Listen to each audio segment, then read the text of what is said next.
offer, we are offering you a free metabolic assessment, which gives you a metabolic score for completely free. We need a few testers, and basically it's going to tell you exactly what path to take to get the fastest, most effective results possible with your fat loss or muscle building goals, and it'll show you exactly how to optimize your metabolic health. So click the link in the show notes and enjoy the episode. So we've got Dr. Shawn Baker on the line here, and very, very happy to have him on. So I'll just give a quick introduction, right? So basically, Shawn Baker, he's an athlete, he's a father, he's a world record holder, right? And he's a massive advocate of the carnivore diet. So, he was the chief of orthopaedic trauma as well. I'm just gonna, run through some of the stuff I've learned about Shawn. So basically he was the chief of orthopedic trauma out in Afghan, 2007 to my knowledge. There's just a massive list. Played semi-pro rugby, faced off against some of the All Blacks. He was first place strongest man, if I've got that right, in 2004 in Texas. American record deadlift holder as well. I think that was back in 2000. 350 kgs, drug-free as well. I'd like to drop that one in there because that's important. And not to mention as well, he was a 2 times concept indoor rowing world record holder. And again, lifetime drug-free. I could keep going forever, but how you doing, Shawn? Anyway, man, it's great to have you on. Yeah, well, thanks for that nice introduction. And I'm doing well. It's a nice day here, and it's good to be able to talk to you. Yeah, awesome. So, if you wouldn't mind just giving us a bit of a run through. I know I just kind of covered the highlights of your achievements and stuff like that, but I just wanted to see if you could give us a quick insight into who you are and what you're all about, basically, Shawn. Yeah, well, I mean, as you mentioned, I'm a physician. I was trained as an orthopedic surgeon, so I spent a significant portion of my career, fixing broken people, replacing joints, doing sports medicine treatments, fixing tendons and ligaments and healing broken bones. And I did my time as a trauma surgeon during the Afghan conflict, and so that's kind of my sort of background. But I've always been, as I said, I've always been an athlete. I've competed in numerous sports. I'm still a competitive athlete today, even though I'm, in my mid-50s. So I've kind of always prized performance and fitness and health. I got really interested in nutrition about, 10 or 12 years ago. And I've been kind of on this nutritional learning journey ever since. And, I kind of found some things that, maybe don't align with what most people believe or think or have been taught, or what our sort of nutritional experts tell us. And so I've been playing with, what's known as a carnivore diet, which is the term that I actually kind of came up with when I wrote my book. And, we've just seen some really, really neat stuff happening with people that are kind of realizing that meat is it's not a bad food. It's actually a very healthy food to eat. And so that's been an interesting thing. And I've been out there, kind of trying to get that information out to as many people as possible. I think the overlying message or underlying main message I have is that, when it comes to health and nutrition and disease, we are not really focused in the right direction. I mean, we're seeing, this ever increasing push towards pharmaceuticals and drug for this, drug for that. Even in the midst of this pandemic, we're completely minimizing the impact of improving one's health, their host factors, in lieu of, let's just everybody take a drug.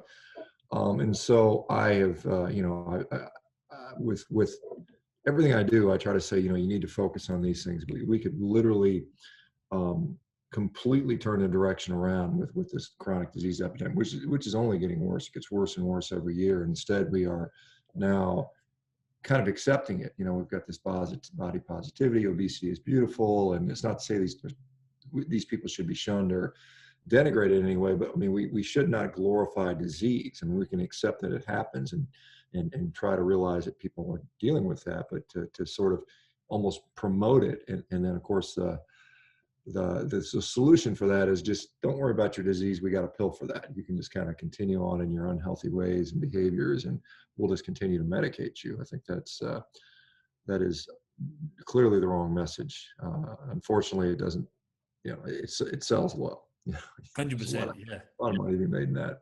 Yeah, couldn't agree more. Yeah, because obviously, people being willing to change their nutrition, change their behaviors with food, change their lifestyle. Always the approach is, well, for the most part, is like take this pill, right, Shawn? So, talk us through your experience, real briefly with me as well. I actually, about a year ago, I was eating probably 60-70% plants. I was still eating a decent amount of meat and good quality meat sources, but gut issues. Couldn't get to the bottom of it for years. Really frustrating as well because, I've been fit, healthy, an athlete as well, competing at a high level and stuff like that. And yeah, that was the one issue that I couldn't shake off. Gut issues, skin issues as well. Long story short, removed, the more toxic kind of plants out of my diet. And now I eat animal-based. I don't eat, full carnivore like yourself, but it's been life-changing for me in terms of my energy, my mental clarity, even my libido has shot up even more. But the most important thing was my gut health. And obviously, Shawn, you know how important gut health is. So it's been life-changing for me. And thanks to your information, I've just ordered your book now as well. I need to read your book, the Carnivore diet. But yeah, I mean, it really shined the light on the fact that actually when you kind of peel everything back and all the information we've got, meat is by far, hands down, not even, in competition with anything else, the most nutrient-dense food on the planet, right? So if you wouldn't mind just giving us a quick insight into your journey, mate, with your personal journey in terms of the way you eat now, and then maybe, some of the stuff you've experienced with people that you've helped. I've seen some of your transformations and, in terms with people, just literally life-changing transformations with people. So. Yeah. So like you, I ate kind of a mixed diet for most of my life. And I'm, like I said, a very competitive, highly successful athlete. And somewhere in I guess, I'm in my mid 50s now, but in my early 40s, I started to see that I was starting to develop, quote unquote, signs of aging. I was getting old and I didn't really like that. My back was hurting. I wasn't sleeping well. My blood pressure was going up. I probably was becoming pre-diabetic, in fact. All those things were going on. And so I took it upon myself to start looking into nutrition because I was already exercising. It wasn't like I was, just sitting on the couch. I was training extremely hard. I actually, in that condition, I actually managed to win a world championship in Highland Games, putting on a kilt, Scottish kilt, and throwing all this stuff around. And so I was performing still at a high level and training that way. But the nutrition part of it, I really wasn't focusing on. I ate plenty of protein, I ate plenty of meat, I ate plenty of food. I didn't eat a lot of junk, but despite that, I was still seeing these issues going on. And so I went on this journey and I went through all different types of dietary variations and experiments and saw what worked the best. I did try the low fat, mostly vegetable type of approach, which many people are advocates of. And yes, indeed, I did lose weight. But I was just miserable. I absolutely felt miserable. I was tired. I was hungry. I was cold. I was irritable. No one wanted to be around me. The nurses at the hospital were like, "We much like the fat Dr. Baker, way better, because you're kind of being an ass." And it was true. And so I started to shift my focus, and I started including some more fat in the diet and more animal foods. And eventually, after doing low carb stuff for several years, I stumbled across a group of people that were doing this all meat crazy carnivore meat-based diet. They called it a zero carb diet.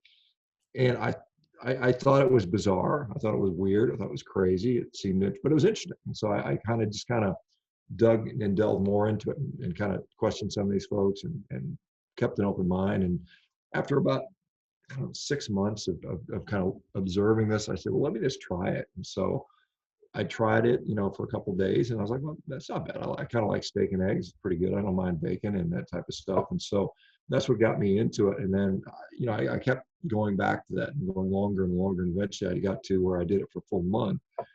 And at the end of the month, throughout the month, I was like really impressed at how good I felt. I had things that had really kind of bothered me. And the digestive part was one of the first things I noticed, before. I had digestion, which I thought was normal human digestion, a little bit of bloating, a little bit of this, a little bit of that. And then that all went away 100% completely. And it was like I didn't even notice I had eaten food anymore. There was no perception of digestion whatsoever.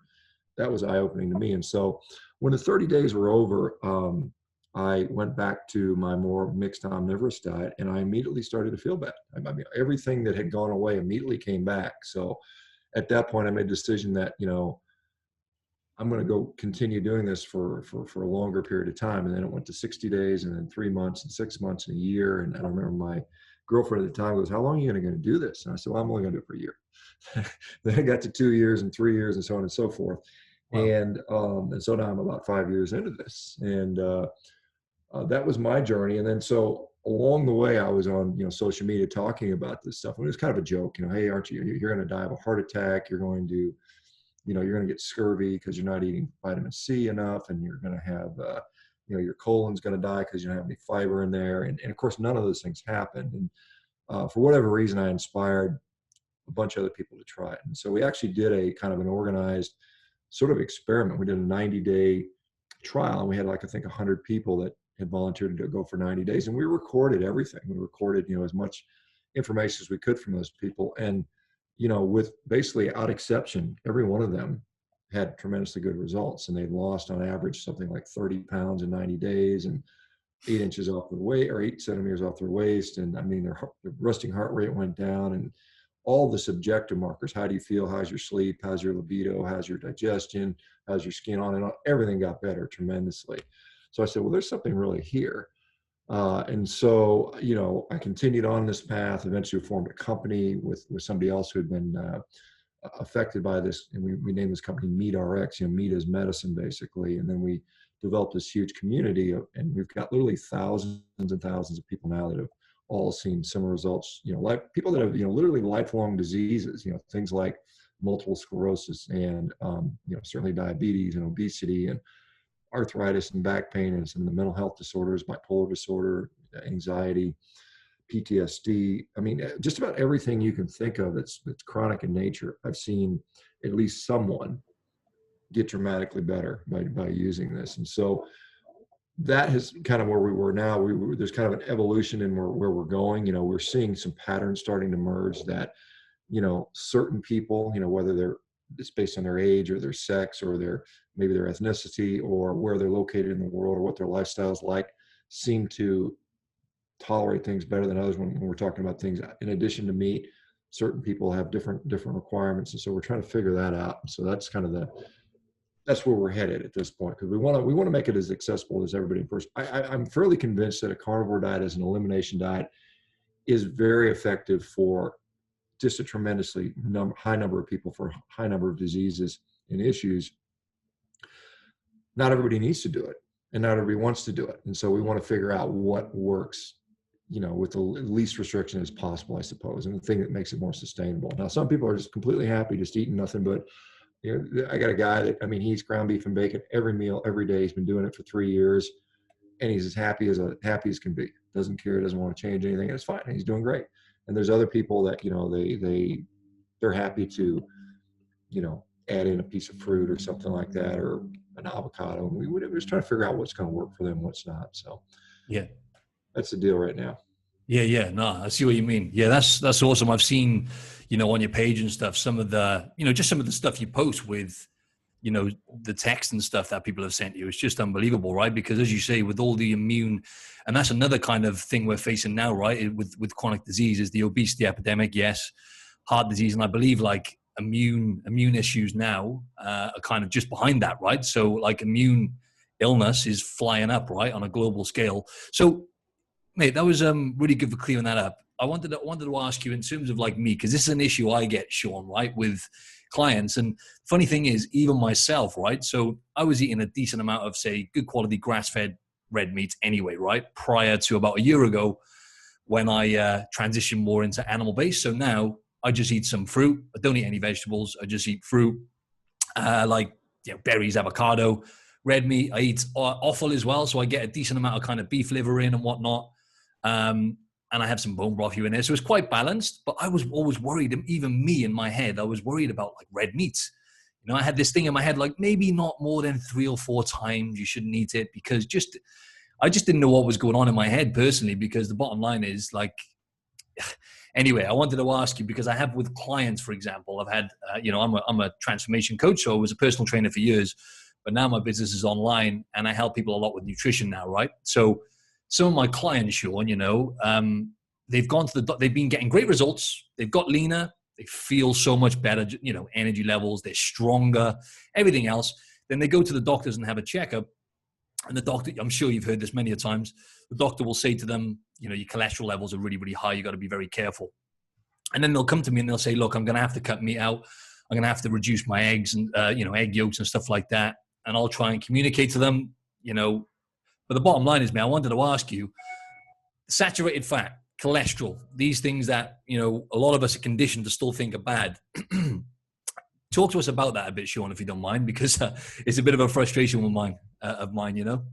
Yeah. I mean, so I think the first thing is when we sort of look at these sort of various biomarkers and their associations with diseases, we have to remember that we don't unequivocally know that the relationships are always, the associations always hold true in every single population. Like you said, these people, they get, so if we look at, I don't think health moves in disparate ways. I think you get healthy or you don't get healthy. You get sicker. As you get sicker, we see people's body compositions where they replace lean mass with fat tissue. They become fatter. Their inflammatory markers usually increase. Their blood glucose control gets worse. Their triglycerides may elevate. They may see fat deposition in their organs, fatty liver disease, fatty pancreas disease, fat within the muscle tissue. Blood pressure may go up, and then all the clinical symptoms. They're tired, they're fatigued, their skin looks blotchy, or their teeth are having problems. All these things go in the same direction, right? It's rarely to see somebody that's perfectly healthy with one aspect and everything else is garbage. There's usually a consistent pattern. And so when I see people that start out, maybe 50 kilos overweight and they're pre-diabetic or diabetic and they're depressed and their joints hurt and, their blood glucose control is poor and everything, and the blood pressure is high and everything gets better. All of it gets better.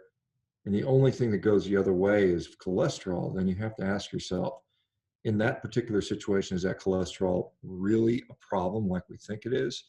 Are you going to tell me you do better as a big fat guy with poor blood glucose and inflammation, high blood pressure for heart disease than you would as a lean guy with none of that stuff, and the only difference is your LDL cholesterol? I find that hard to believe just from a plausibility standpoint, when we talk about disease. But I think that, we're coming to find out that, and many physicians still are, 3 decades behind, that, LDL cholesterol, total cholesterol are really imprecise and maybe not even that strong of markers for predicting cardiovascular disease. Even though there's a lot of associational data going back many years, it shows that we're seeing more and more that there's subfractions and there's different sort of scenarios, whether the cholesterol is oxidized or not oxidized, the particle size. You want to know things like advanced advanced lipoprotein testing, where you can look at the insulin resistance scores and things like that. I really like to, because we see people with very high cholesterol, but when you actually examine their arteries, you look at their neck or you look at their heart, they're pristine typically. And so why do we have this variation there? It should be consistent across the board. And so is there a population of people that are healthy that can have high cholesterol? I think there is. I think that's probably likely to be seen. There's some studies I know that at least there's one study that's looking at that hasn't been finished yet, but it's in works to look at people with very high cholesterol and see what happens to their vessels. We know that the vast majority of people that have heart attacks don't have high cholesterol. They have normal to low cholesterol. But there are people that have a high cholesterol too. So, you can have a heart attack at any level of cholesterol. It doesn't really matter. So like I said, I don't think you should ignore cholesterol. In certain situations, it's probably very problematic. I think it's part of the, I look at it like this, if I'm going to build a fire, I need at least 3 ingredients. I need something to burn, so wood. I need an environment, oxygen, so air, and then I need fuel, so fire. So there's 3 ingredients. And if I don't have all 3 of those, I can put, wood on the ground all day long. If there's no oxygen or spark, it's never going to turn into a fire. So I think the same thing with cholesterol. If you don't have those underlying issues, and some of those issues would be vascular damage, endothelial damage, then you're not going to see cholesterol being deposited.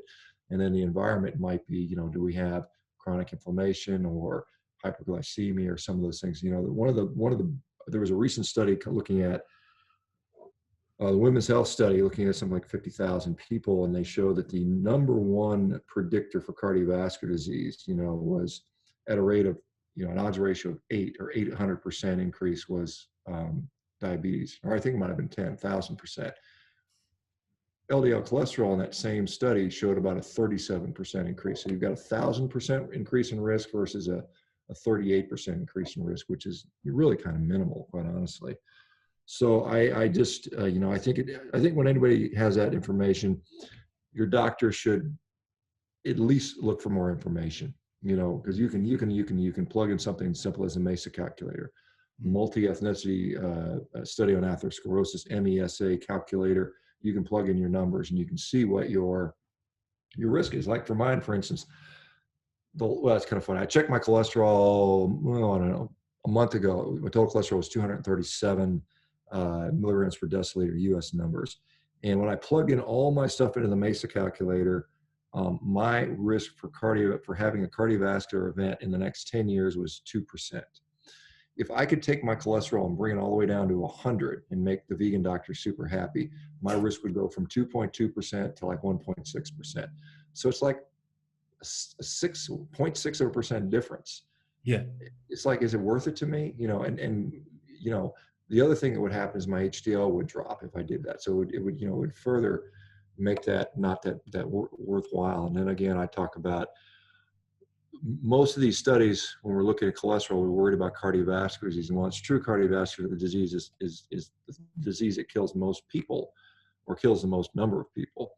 You're going to die of something at some point. If you don't die of cardiovascular disease, you're going to die of cancer. If you don't die of cancer, you're going to die of, an infection or violent crime or suicide or, any other, some neurodegenerative disease or any of those things. And so who's to say what you're going to die of or what you even want to die? I mean, if it was up to me, drop dead of a heart attack sounds a hell of a lot better than, dying of friggin', lung cancer or something like that. So, I mean, it's one of those things where I look at, all-cause mortality, because when you look at all-cause mortality curves, there's a great study out of Korea published in 2019, looking at 12 million people. This is one of the largest studies ever been done. And they showed that, there was a very nice J-shaped curve at cholesterol. When your cholesterol was very, very low, like below 120 total cholesterol, the odds of you dying of anything was something like 250% higher.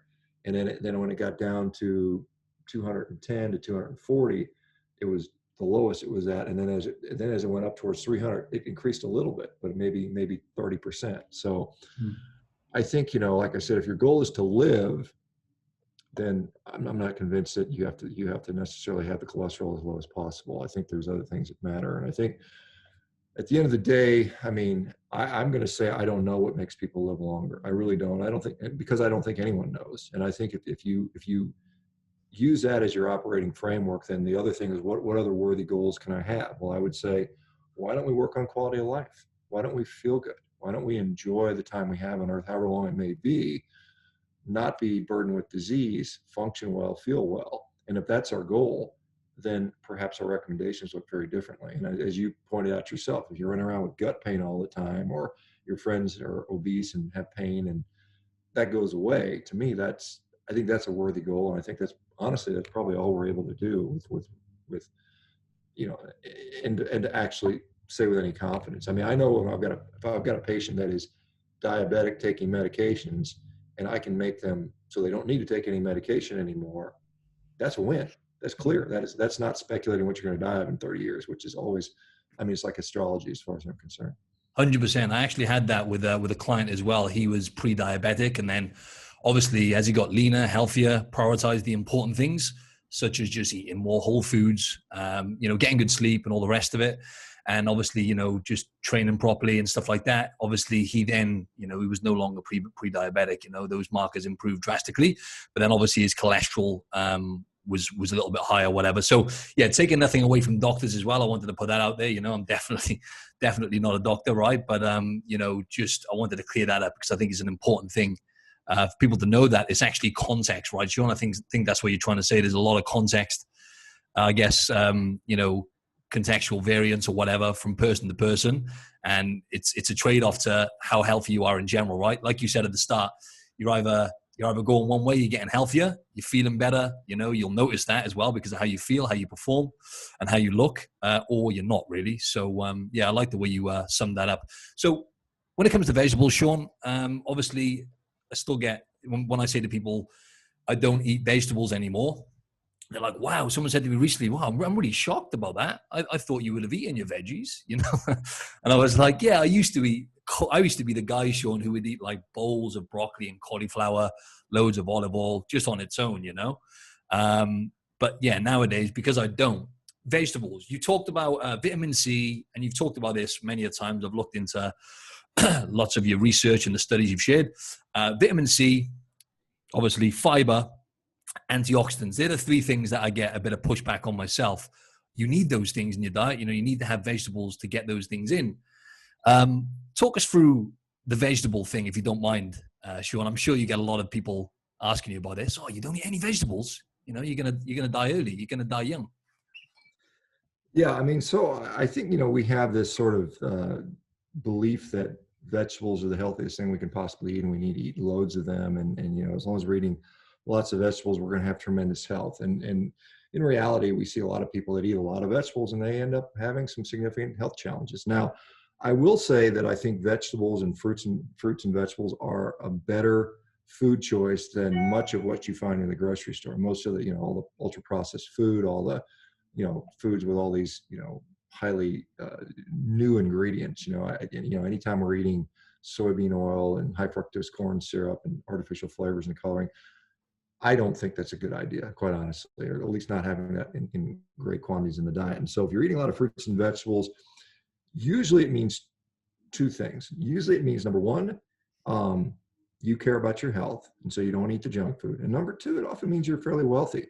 Certainly in Western countries, because fruits and vegetables tend to be more expensive, particularly if you're eating the organic ones, than the chips and crap, and so anytime you look at populations that are eating more fruits and vegetables, you're saying, I'm looking at people that care about their health, that have more money.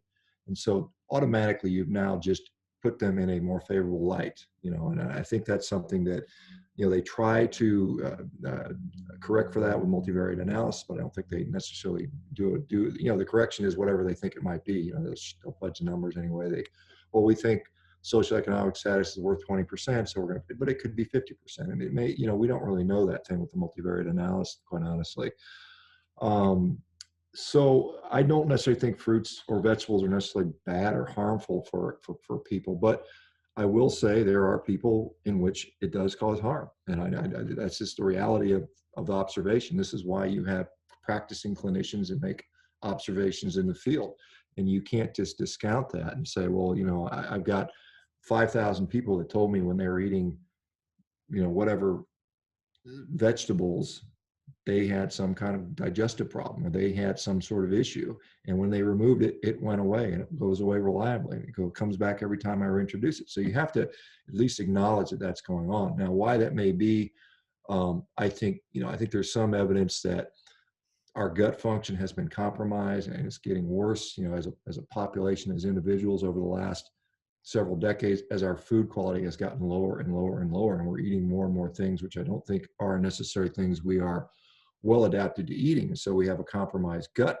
And now this compromised gut, which in maybe decades past could have easily handled asparagus and broccoli, now for some people it just doesn't even handle that anymore. And so I do think that meat is a superior food. I think, it's clear that it's easier on our gut for sure for most people, the way, even if you look at the way our anatomy is set up. I mean, we are set up primarily as a protein and fat eating species. I mean, we do have the capacity to eat carbohydrates, and fiber is something that we can derive a small amount of caloric nutrition from, but is certainly not our priority. If we look at, say, for instance, for fiber, our capacity to ferment and digest fiber from a comparative anatomy standpoint, if we look at, like, say, a chimpanzee or a gorilla, other primates, they have something like 50 to 60% of their gut is dedicated to fermenting and breaking down fiber. The human gut only has about 15 to maybe 18% of our gut dedicated to that. That's identical to what a cat or a dog has, pretty much. They're both in that 15 to 18% range. So, our diet probably could mimic that of a cat or a dog. And if we ask what, well, certainly what cats eat, they're going to be heavily animal based. Cats, surprisingly, we would all agree a cat's a carnivore. I don't think anyone out there would disagree with that. However, cats eat cat food that's dry cat food, and a lot of it has grains and stuff like that, and they can process up to something like a diet of 60% carbohydrate. Cats can actually eat a 60% carbohydrate based diet and still survive, even though they're carnivores. And so, funnily enough, human beings are often eating a 60% carbohydrate grain based diet, even though we probably are what I would call facultative carnivores. I mean, we are opportunistic omnivores, meaning to say we'll eat whatever the hell we can find. And if Twinkies would have grown on a tree 100,000 years ago, you can be damn sure humans would have been eating them. But, what we could get and what was available to us, particularly as we evolved, was clearly a lot of meat. That's, if you think about how humans evolved and spread out across the globe, if the argument is we rose somewhere in maybe Eastern Africa or some part of Africa, it always goes back and forth. And then we kind of, as we kind of became Homo erectus, they were the first ones to kind of leave Africa, we believe. They crossed Southern Europe and Asia, and then eventually we kind of came back and mixed in Europe, and then we kind of went from Asia across the land bridge to North America, South America, and eventually we colonized Australia and the Pacific Islands. We survived, and we are the most diverse species on the planet as far as geography. And the only reason we could do that is not because we had to eat some superberry, because there's no superberry that grows in all those places. The only thing that you can find food-wise in all of those different places throughout the world are animal foods. There's some kind of meat. And incidentally, humans, if you go outside and look around, there's pretty much not a single animal that you can eat. Every animal is on the menu, but something like 98, 99% of all plants on the planet are not edible. They will either kill you or make you very sick. So, it's one of those things you can't make the argument that we're requiring to eat plants if that plant or those plants don't grow everywhere. The only plant I think micro in most places might be grass. You can probably find grass most places in the world, but you can't eat it. Yeah. Unless you're a dog. Yeah. Well, yeah. It makes it even makes dogs sick. Yeah, the dog didn't get sick on that. So, I think it's if you just kind of look at it from just a common sense macroscopic view, and discount some of the nutritional science, which I think is just, unfortunately, I think our nutrition science is not very scientific. I know there's scientists and PhDs and people that dedicate their lives to that, but it's just almost impossible to do good medical or nutritional research in people and make valid claims about longevity and health outcomes. I just don't think we can really do that. Yeah, 100%. And thanks for clearing that up as well in terms of fruit and vegetables not being necessarily demonized. I didn't want to come on here and kind of, demonize vegetables and fruit. It's just to make people aware of the fact that, animal-based foods, which we're going to just delve a bit deeper into now quickly, are actually the most nutrient-dense foods you can eat, all in all, providing, it's good quality. So fruit and vegetables, I've got lots of clients who do really, really well. Their gut's totally fine eating vegetables and fruit, fills them up more because of the fiber on top of the protein, and they're doing really, really well. So like I said, there's so much individual variance as well, Shawn, right? From person to person, like you said, when it comes to diet and metabolism, right? So that's why it's kind of, you got to, in a sense, figure things out for yourself. Like you said, you've been doing with clients, Shawn, as well, right? You're still trying to figure out, who does better, with some fruit in their diet or whatever, because sustainability is obviously, really important as well, as you touched on. So in terms of meat then, Shawn, just talk us through like the most kind of nutrient dense foods you would say, meat, especially, or animal-based foods that you have in your diet as a staple and that maybe you kind of recommend to people you work with. Yeah, I think the first thing, it doesn't matter how nutrient dense a food is if no one's going to eat it. So you have to account for palatability, right? So, I know a lot of people are big proponents of offal or organ meats, and they'll say, we need you to eat this much liver and this much kidney and this much thymus and brain and on and on and on. And so I certainly recognize that, there are some, unique concentrations of nutrients in these certain things. I personally don't eat much in the way of offal at all. I eat almost none. And I've been doing that for 5 years now. I've had it from time to time just to experiment to see if it makes a difference. And I've been underwhelmed at any effect it has had on me in any way. And I've consistently found it not to be that tasty. So I tend not to eat it. I mean, I think that when it comes to nutrition in general, I think meat from a ruminant animal, this is a grazing animal with the four-chambered stomach like a cow or a sheep or some of the wild animals, elk, deer, bison, tend to be perhaps more nutritious, certainly more satiating. I think, again, if we go back to our historical or ancestral roots, when it came to hunting, and I alluded to Homo erectus, well, they started hunting and they had a spear. I mean, that's all they had as their technology. And quite honestly, that's all they really needed. They didn't need to develop any more technology. Technology is usually, the mother of invention is necessity. And since they had spears and they had big, fat, juicy animals they could stick them in,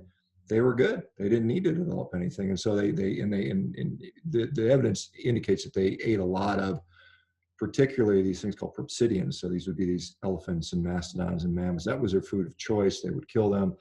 And it wasn't hard for them to do it because elephants and they don't see humans as threats typically, or at least most of them didn't, particularly early on, because they're 100 times bigger than us, right? They're 12,000 pounds, and a human is 150 pounds. And so when you go back to hunting, you would have selected those big animals, and so you're thinking about, well, what about like chicken or something like that? Well, chicken's a bird. How hard is it to kill a bird with a spear? And how much work do you have to do when, relative to killing a mammoth for how much meat you can get? So it's kind of an optimal foraging or hunting strategy. If I have to spend 3 hours killing and butchering an elephant and I can get 4 million calories or whatever it's going to be, would I choose that, or would I want to, how long would it take me to get the equivalent in chicken? I mean, it would probably take me 3 years to chase all those chickens down and kill them. And so that's what I think there's pretty clear evidence that's what humans selected to do and preference to do. And so I think our evolution was based upon that. So ruminant meat, fattier meat, probably, I think, again, in the absence of a lot of carbohydrate, you need to get energy from somewhere. There's a nice paper that Mickey Bendor and Rob, I can't remember the other, Rob Barker or something out of Tel Aviv, just published last year looking at, human evolution. And so they're projecting around 80,000 years ago, our supply of these big giant animals started to dry up for whatever reason. Many people will point to overhunting, but because of that, we then were forced to select smaller animals because that was all that was left. And so because of that, we had to evolve our hunting techniques. And so range technology, atlatls and bow and arrows and things we could projectile started to develop.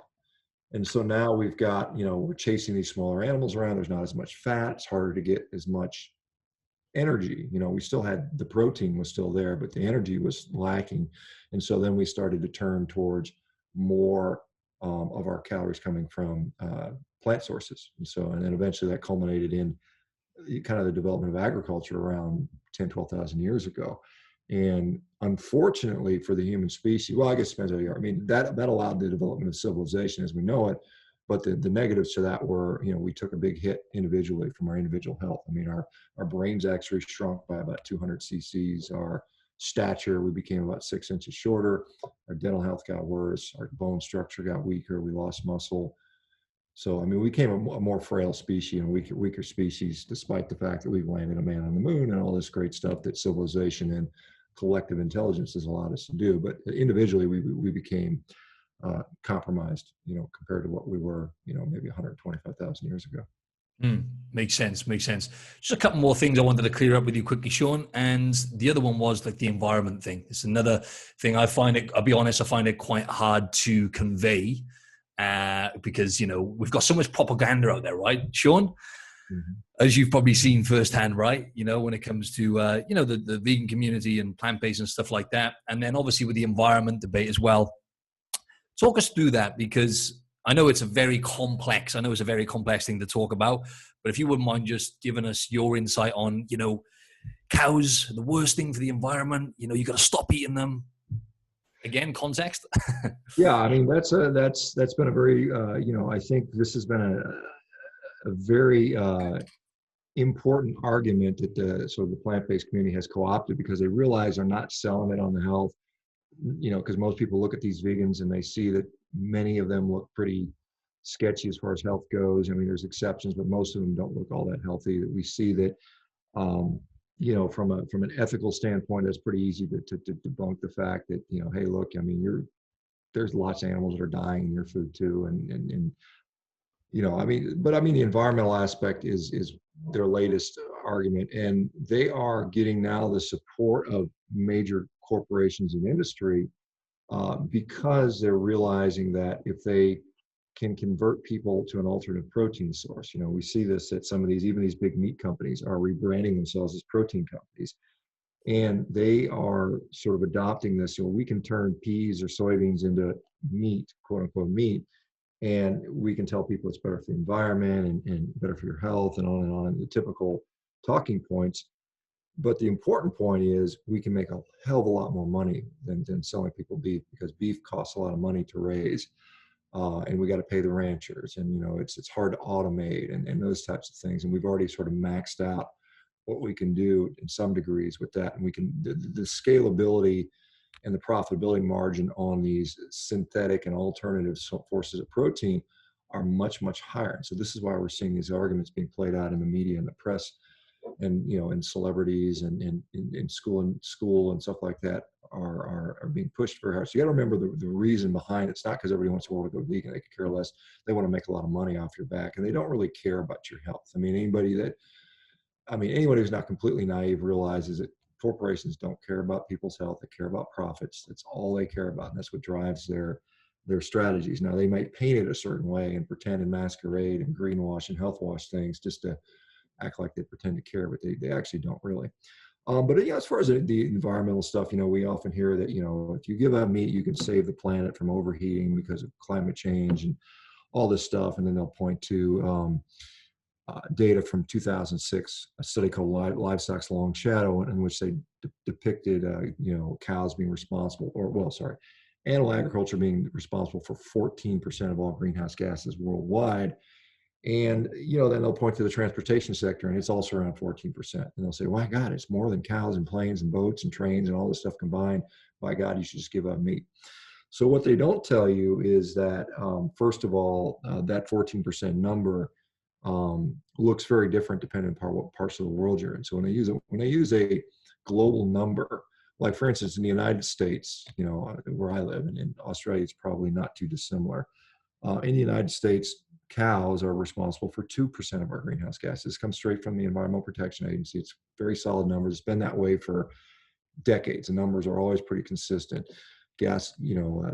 Fossil fuels and the industries that use fossil fuels, transportation industry and energy sectors, they make up 80% of our greenhouse gases. And so you're trying to say that 2%, me cutting back meat in the United States is going to make a 2% difference. In fact, I just talked with Frank Mittelohner, who's he's a greenhouse gas expert, PhD from UC Davis. And he basically says that, if every American in the United States were to go completely vegan and give up all of the meat, and we got rid of all the cows, we'd have to kill all the cows, all 93 million cows, and 9 million dairy cows and 9 million horses and 170 million cats and dogs.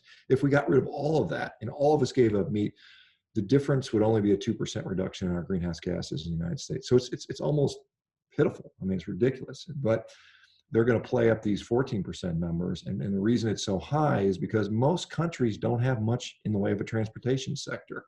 There's not a lot of cars and highways and traffic in the middle of Namibia. They've got cattle. So these numbers are higher because most of the countries are not developed. And so when you look at it from that perspective, and you understand where these numbers are actually coming from, most of us are aware of, China is putting out a tremendous amount of greenhouse gases. They're the world leader in greenhouse gas emissions. I think India is right up there, and then the U.S. puts out a lot per capita because we're not very environmentally efficient, I suppose. Although we've shown reductions like no one else has in the last few years. So that argument to me is not particularly compelling. I mean, the argument about the greenhouse, the the Amazon rainforest is burning. There's a lot of nuance into that, but I mean, the bottom line in the United States, about 0.5% of our beef comes from Brazil. 99.5% of the beef in the United States is not coming from Brazil, has no impact on the Amazon rainforest. And why the forest is being cut down, number one, they need the wood. So lumber, the first reason they cut it down is get the wood, right? Wood is valuable for the construction industry. And then they want to maybe plant other products in there. They'll plant in coffee and fruits and vegetables and all these foods, and some soybeans for sure. And the soy is being first converted into human edible soybean oil. That's what they do. They press it for oil first, and then the leftover amounts are being shipped overseas, typically to China, to feed their pigs. The cattle are not eating the soybeans. They're not the reason. Now what they do is, now they've cut down this forest, and they'll put cattle in there now to graze it. They kicked them out of the sugarcane producing country, because before they were in the Cerrado grazing, down south where the sugar canes were. And then they say, well, we need to grow a lot of sugar, so we're going to move the cows somewhere else. So let's stick them in the Amazon. So it's much more complicated. The arguments around water, always see, well, if you eat 1 kilogram of beef, it takes 27 swimming pools of water to produce. This is some crazy number like that. And what's actually occurring is that something like 98% of the water, depending on what part of the world you're in, is coming from rain. I mean, this is what they're calculating. So rain falls on the ground, falls on the grass, the cows eat the grass, therefore they took that water, right? The rain was going to fall regardless. It's not like the cows are out there doing a rain dance, making it fall. The rain rains regardless. So, but they still count that in their calculation. That's like 98% of the water footprint.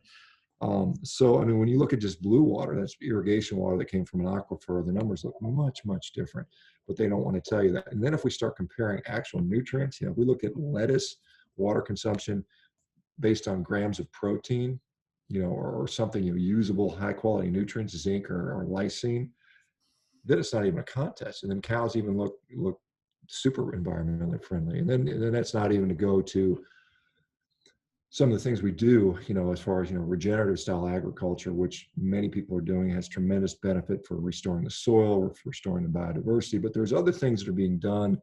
Australia is one of the groups that pioneered this. There's additives you feed cattle, and they can almost dramatically eliminate the methane production if we're worried about methane. And I think methane is overblown anyway. But if we're still going to say that's a problem, you can cut out the methane production from feed additives, any methane in the manure. You can suck the methane out of that using an anaerobic digester and convert that into biodiesel or fuel. The cars can drive around, or you heat your home or something like that. So there are solutions that don't involve making everyone a malnourished vegan. This is just, again, this whole environmental argument is, hey, look, we see a market opportunity. We're projecting that the alternative meat or protein market is going to be 150 billion, 400 billion by the year 2040, 2050. And so these companies are aggressively trying to get into that space, and they're marketing, and they're spending millions and millions of dollars,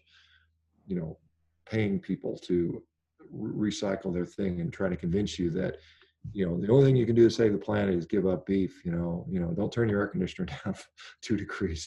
Just stop eating meat. Or so. It's just nonsense. But again, it's propaganda. Whoever wields the microphone, whoever has the loudest voice, whoever owns the media, is going to own the message. And unfortunately, people don't know better, and they're swayed by this. The nice thing about it, from a health standpoint, is you can look in the damn mirror. I mean, the climate change argument is tough for me to say, because I look out the window and it's 75 degrees and sunny and looks great. Is it climate change? I don't know. I mean, I have to have somebody tell me if it's changing or not. Yeah. But with regard to my own health, I can literally walk in the mirror, wake up and say, how do I feel? What do I look like? So that argument is, for me, very easy, because most people can intuitively tell that, but I can't tell you what's going on with the weather or the climate. I'm not, aside from the fact that I've been to many ranches and talked with many ranches, and I've seen how they treat their animals, most people have no idea what's going on with regard to ethics. They're just like, they're seeing some, cowspiracy or watch Dominion movie, these, vegans, and then people go, oh my God, that's what everybody does. But if you don't actually go talk to the people that raise your food and actually understand that, you're never going to know, or you're going to see some propaganda film. So yeah, that's the deal with that stuff. That makes sense. Yeah. So yeah, and obviously you did share recently that it can actually be good for the environment if you're getting good quality pasture raised. As you said, you obviously know, you most likely know the people that produce your where you get your meat from and stuff like that. People who own the farms, and it's actually some research now I think to show as well that it actually can be good for the environment, right? Because it's like its own little ecosystem. Is that correct? Like obviously again is context, but that can be true. Well, absolutely. I mean, there are ranchers all over the world that are demonstrating that every day, that when they graze and pasture animals in a certain way, it 100% captures carbon. They are net carbon negative. They are increasing biodiversity. The birds come back, the bees come back, the wild animals come back, the grasslands come back. The animals are not exposed to. There's no herbicides or pesticides being used. The soil's not running off. On and on and on. And and the animals are in those situations often more productive. They can run multiple species in the same area of land, so they can conserve land. They don't need to provide all these extra inputs. So it's not only better for the environment, but it's often more financially lucrative for the ranchers themselves once they get up to speed and running. But it may take a couple of years to kind of turn things around. So that's one of the things that hopefully we'll see more support on a legislative way, so these people can get into this a little more easily. Last thing I wanted to ask you, Shawn, is really, really funny, by the way. The stuff that you share on your page is, I find it hilarious, right? It's so funny, man. So I wanted to ask you how you deal with the pushback you get from, the vegan community and stuff like that. Obviously, it's clear how you handle it, right? You laugh, you have a laugh or cry, right? And like I said, some of the stuff you share is so entertaining. But yeah, you must get a hell of a lot of abuse and pushback. I mean, a lot of people wouldn't be able to handle it. I can't imagine. Would you be able to explain to us some of the pushback you get, some of the people attacking you, and how you handle that? Well, I mean, yeah, I mean, I first of all, I'll say 99% of the feedback I get is positive. I have so many people telling me, thank you for what you're doing, and thank you, you've changed my life, and you've made a big difference in my health and all that stuff. And I get a lot of physicians, same thing. But there are, some people that'll come in there and say, first of all, we think you smell bad, you're ugly, you're fat, you're stupid, there's some stupid insult, and we can't wait for you to have a heart attack, and on and on and on. And, we hope your soul roasts in hell, and we hope your family dies. And I mean, it's just nonsense. And, and then sometimes I'll get just absolute nonsense. And sometimes I'll just turn it around and use it as a humorous post. I say, look at this knucklehead said. And, and it's just, some of them are doing it just for attention. Other people tell me they're gonna find me in a dark alley and beat me to a pulp and say, okay, come on, bring it on. I want to see you in a dark alley, mate. Yeah, but I mean, it's like, but I mean, that stuff doesn't bother me. But I'll tell you what does kind of bother me. This is something, I had been on Twitter for about 6 years, and my account was suspended the other day. And the reason they gave me was complete nonsense. It was like, you had a video from 2019 that had music in it that was copyrighted, so we're going to suspend your account permanently. I'm like, are you kidding me? I mean, the real reason is that the message I've been putting out is counter to whatever kind of narrative they want to present there. And I think that is more disturbing. I don't care about the criticism. I'm happy to have criticism. I think we should have criticism. Yeah, if you're doing it right. I welcome that, and you should be able to refute it. If what you say it can stand on its own and has merit, then you'll be able to defend that, and you'll be able to demonstrate with results, facts, or whatever, which I generally am able to do. But when someone is like, well, we're not going to allow you to have a voice, I think this is a very serious topic, and I think this is something that we're seeing this happen throughout the world like no other time. Most of this is again around this COVID stuff, but I mean, we're seeing that trickle down to all aspects of, what your thoughts are on politics or even health now. And I think that's a grave disservice, because I will tell you that, there is no settled science on nutrition at this point, as far as I'm concerned. I think most people would agree with that, but there are people that I don't know why. I mean, I don't understand the reason why you'd want to not have a discourse or debate, even if it's contentious, even if it's nasty. I think we should be able to have that. I'm happy to, like I said, I would be upset if sort of my vegan critics were silenced and not allowed to talk. I would literally would be, you know, I would be upset about that. If someone was told, hey, we don't like your voice.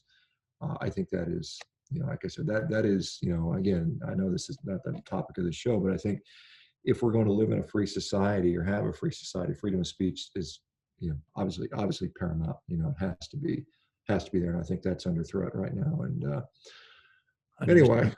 Yeah. Anyway, but anyway, the haters I laugh at typically. It's usually, you know, I've been through, I mean, gosh, I mean, I've been punched in the face. My head's been kicked in playing rugby. I've been in the middle of combat zones. I've had bad things that I've been exposed to, and some moron on a keyboard who's anonymous typing out some stupid sentence has little meaning to me whatsoever. And I don't really, if I can use it in a humorous way, that's about the only time I'll pay attention to it. Exactly. And just to clarify what I said at the beginning, right? Obviously, you're an orthopedic surgeon, you know, on Bagram Air Base, if I got that right, out in Afghan, you know, 600, I read something like 600 surgeries in that one base alone, if I've got that right, in terms of frontline trauma. So yeah, some of the stuff you've seen, like you said, a keyboard warrior is not really going to phase you. So mate, just real quick, what would you say to people? Because you're almost 56 years old. Have I got that right, Shawn? 55. I'm about to turn 55. So you're about, sorry, mate. About to turn 55. That's right. All right. I thought you said you're about to turn 56 or something. Okay. So, and obviously, you know, if you just look at Shawn, for example, you can see that the shape he's in is insane. Also, you perform at a high, you know, you perform at a high level as an athlete still. We talked about, you know, just you're an athlete, right? Obviously, you know, you basically live and breathe what you preach, right? You're a picture of health. That's the bottom line. What would you say to people are the big rocks to focus on when it comes to health, getting in shape? What are the, if you strip everything back, what are the important things to really focus on, Shawn? Just to wrap it up. I mean, you know, I can say that with some level of, you know, experience behind me. I think, you know, particularly younger, I mean, you would focus on lean mass and just getting stronger. I mean, I would do that. I would eat, you know, a decent amount of protein, probably more than you're eating currently, and focus on that. And then I think, you know, I think that just focus on what it means to be healthy. And I think, you know, your definition of health is probably the right definition for you. And I think, you know, for me, absence of pain, you know, I think being able to function, all my systems are working well, you know, makes sense. And so don't get hung up in minutia. I mean, it's very easy to get obsessed about what is my ketone level, or what's my average blood glucose, or what's my this or that lab, because there's always going to be new labs and ways to analyze stuff. But at the end of the day, you know, focus on the important things. Am I happy? Do I wake up with a smile? Do I have energy? I mean, those are the things that really are going to make your quality of life better. And I think, you know, if you spend your whole life trying to have a lab sheet where everything's in the green and you're obsessively doing that, your quality of life is probably going to be not what you would want. I mean, I think no one is going to lie back on their deathbed and say, wow, I wish my LDL cholesterol was 3 points lower than it was, or something. I mean, it's just, you know, kind of crazy. Enjoy life, focus on, you know, true health. And, you know, I think strength training is an essential part of what you want to do. It's going to stead you well later on in life. If you can build up a strong base in your 20s and 30s, maybe in your 40s, those last 40 or 50 years are going to be a hell of a lot better for you. Thanks a lot, Shawn. I really, really appreciate your time, mate. That was awesome. Some great knowledge bombs there for the audience, and it was good to hear a bit more about who you are and what you're all about, Shawn. Thanks a lot, mate. All right, Martin, appreciate it. Thank you so much. Thank you, buddy.